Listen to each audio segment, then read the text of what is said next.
Switzerland thanks Mrs. Hornu for her statement and expresses its appreciation for the indispensable work of the Office for the Coordination of Humanitarian Affairs, or OCHA.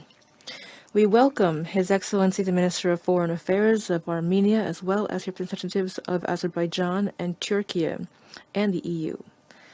Switzerland supports a peaceful settlement of the differences between Armenia and Azerbaijan and commends the efforts made by the parties and several diplomatic players in this respect. We regret the renewed tension over the last few months.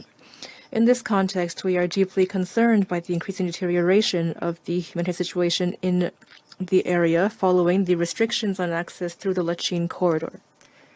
Women, men, and children are finding themselves in an increasingly difficult position, faced with a shortage of medicines and products essential to their survival.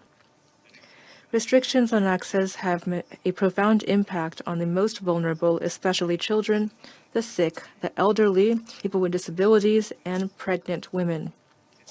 The situation is untenable and must be resolved without delay.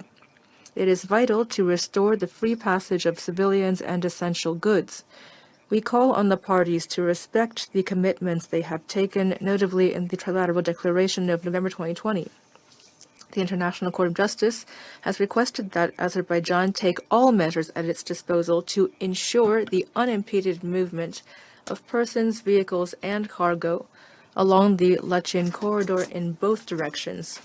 We call for compliance with the court's decisions. In addition, the parties must take urgent steps to facilitate safe, rapid, and unhindered access for humanitarian actors to civilians in need, as required by international humanitarian law. We joined the RCRC in calling on the parties on July 25th to find a humanitarian consensus to ensure that impartial humanitarian aid reaches those who depend on it. The RCRC must be able to resume its humanitarian operations in the region without hindrance. Madam President, we recognize the diplomatic efforts undertaken to achieve a lasting peace between Armenia and Azerbaijan, the pursuit of constructive dialogue, and the implementation of agreements on the ground based on respect for the sovereignty and territorial integrity, as well as the protection of minority rights, remain fundamental to building confidence for a long-term solution. We call on the parties to take de-escalation measures and intensify their efforts to normalize relations and reach a peace treaty. Switzerland remains ready to promote these efforts through its good offices if both parties so wish.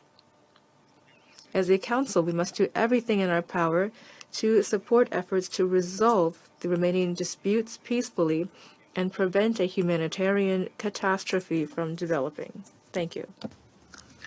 I thank the representative of Switzerland for their statement, and I now give the floor to the representative of Ecuador. Gracias. Thank you, Madam President.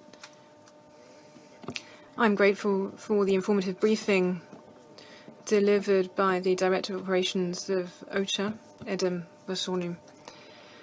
I acknowledge the presence here of the Minister of Foreign Affairs of Armenia and the representatives of Azerbaijan, Turkey, and the EU.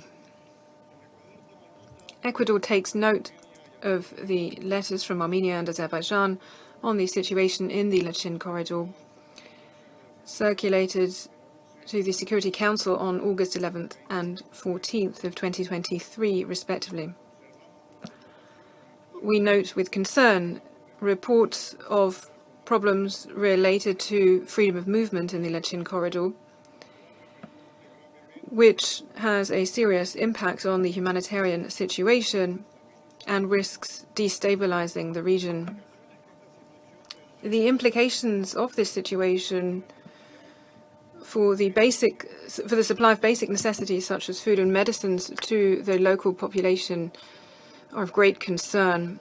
We therefore call on the parties to comply with the agreements expressed in the Trilateral Declaration of November 9th, 2020, based on the Russian-mediated ceasefire, and to urgently adopt measures to facilitate access for the delivery of humanitarian aid to the civilian population. We reiterate